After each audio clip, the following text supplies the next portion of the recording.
Hoje a gente vai mergulhar num texto que, bom, ele desafia tudo o que a gente pensa sobre história.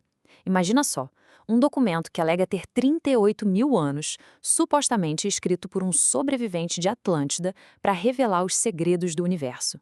Será que é real ou um mito incrível? É isso que a gente vai investigar.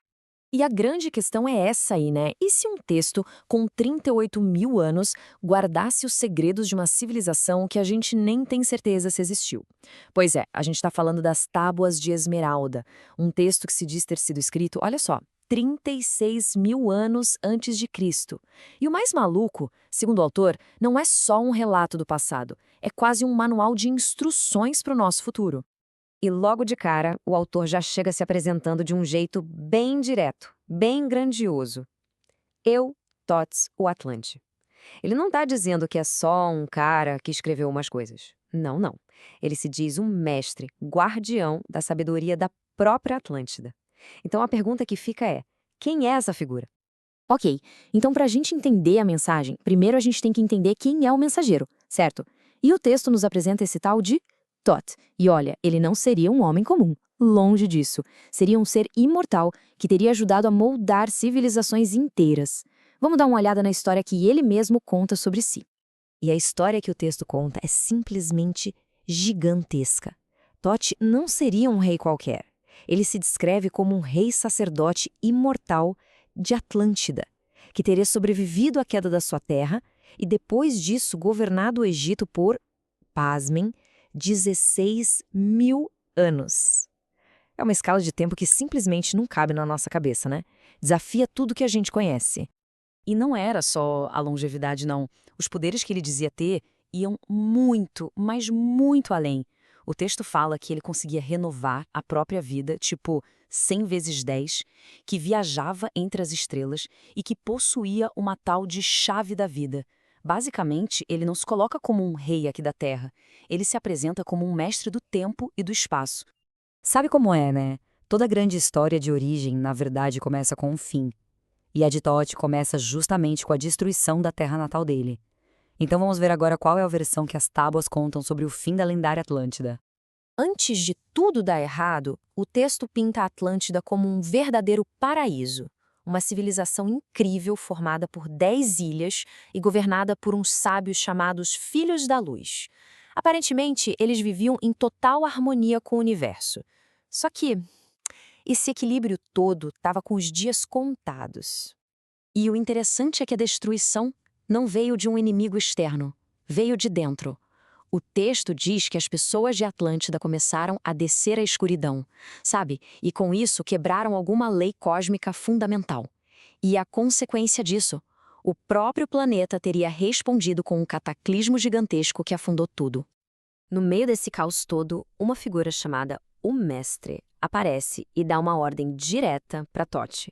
A missão era clara: reunir quem sobrou, pegar todo o conhecimento de Atlântida e levar para bem longe, para uma nova terra, um lugar que o texto descreve curiosamente como a Terra dos Bárbaros Peludos. Então, das cinzas de Atlântida nasce uma nova missão. Essa viagem toda não era só para fugir, entende? Era o começo da construção de uma civilização totalmente nova, num lugar que a gente hoje conhece como Egito. Mas a chegada nessa nova terra, chamada de Ken, não foi nada tranquila. O texto descreve um encontro bem hostil com os nativos que moravam em cavernas. E aí o Thoth usa uma espécie de raio de vibração para dominar a situação. Depois de tomar o controle, ele declara que o povo deles são os filhos do Sol, e aí sim começa o trabalho de erguer uma nova civilização, do zero. E bem no centro dessa nova civilização, um monumento que todo mundo conhece ganha uma explicação completamente diferente. De acordo com Thoth, foi ele quem construiu a Grande Pirâmide. Mas não era para ser uma tumba, de jeito nenhum. Seria um lugar para guardar toda a sabedoria de Atlântida e, o mais incrível, um portal para um reino secreto. E esse portal levaria para os tais salões de Amente. E o texto não descreve esse lugar como um inferno ou algo do tipo, não. É descrito como se fosse o coração cósmico do nosso planeta. Um lugar bem fundo sob a crosta da Terra, onde a própria vida se renova e de onde uns seres muito poderosos controlariam o fluxo do tempo. Depois de contar toda essa história do passado, O texto muda completamente o tom. Deixa de ser um relato histórico e vira quase um guia filosófico. A promessa é revelar os segredos mais profundos do universo e as leis que, segundo ele, governam tudo que existe. E no centro de toda essa filosofia tem um conflito que é eterno: luz contra a escuridão. De um lado, você tem a ordem, a sabedoria. Do outro, o caos, a escravidão. Para o texto, a jornada de todo ser humano é basicamente uma escolha constante entre esses dois caminhos. Essa citação é muito forte, né? Ela mostra bem qual é a visão do texto sobre o nosso papel no universo. A ideia é que cada pessoa é uma estrela amarrada a um corpo. E o sentido da vida seria justamente lutar para libertar essa faísca divina, deixar essa estrela brilhar com toda a força.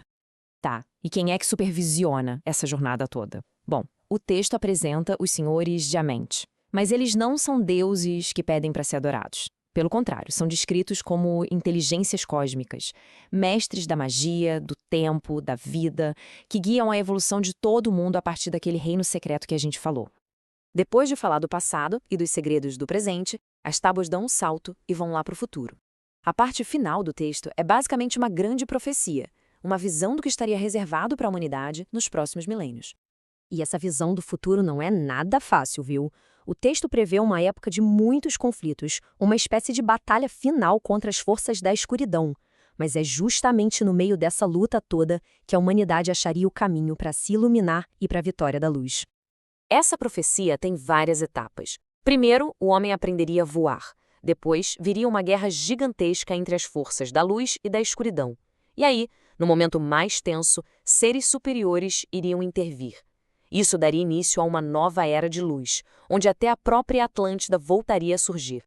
No final das contas, a mensagem principal é de esperança.